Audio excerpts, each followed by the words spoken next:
Let's look at this bow and arrow problem. It's problem number 2. You have an arrow shot at 30 meters per second at an angle of 40 degrees. As soon as you see something that is not on the x and y axis, break it into its component parts. Hypotenuse sine theta gives us 19.2. Hypotenuse cosine theta gives us 22.9. I can now get rid of this other stuff.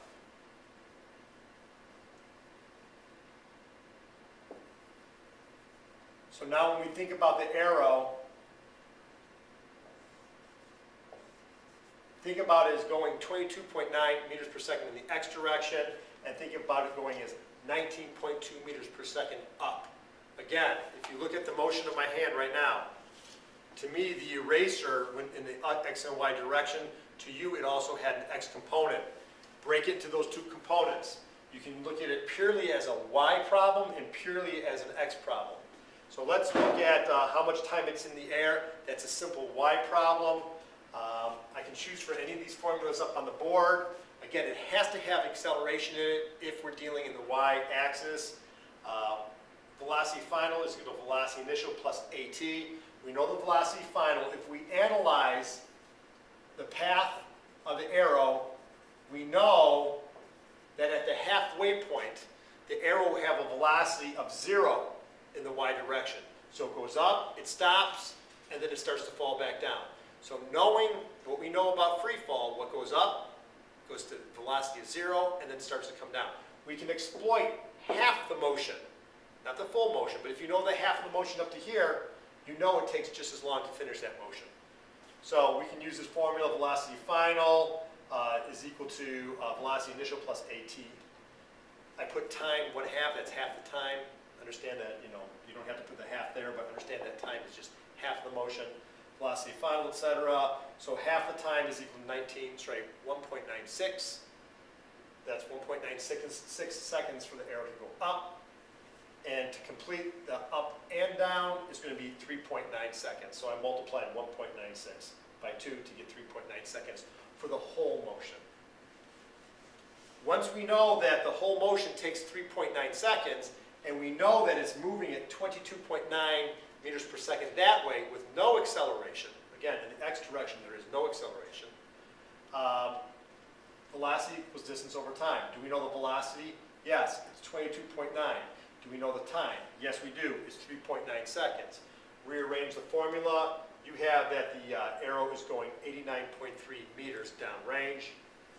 Now they want to know for question C, they want to know how high it goes, what's its maximum height. You can use this formula here. The position final, the position initial, of course, is 0 because you're starting from on the ground 0. The velocity initial, do we know that? Yes, the velocity initial in the y direction because we're analyzing how high up it goes. Don't worry about it's moving that way. Just worry about how high it goes up, and that's a function of the y component only. So it's going 19.2 meters per second. That's our velocity.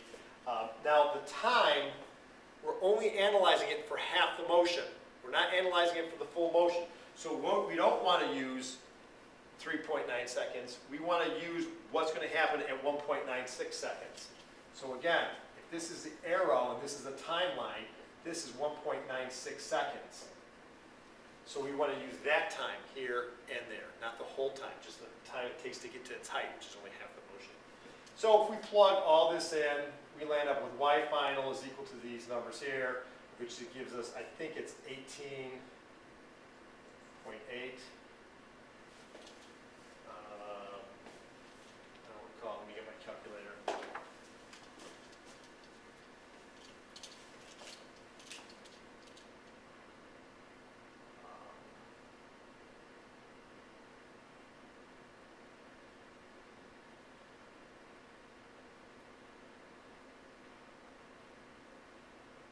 Yeah, 18.8.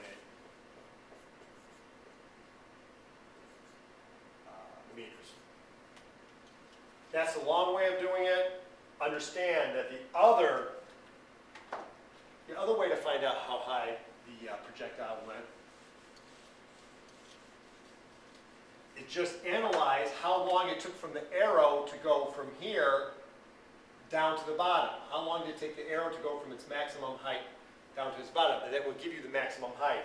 It's simply the Cliff formula, y is equal to 1/2 at squared is equal to 1/2 times negative 9.8 meters per second squared times squared is 1.96 seconds squared.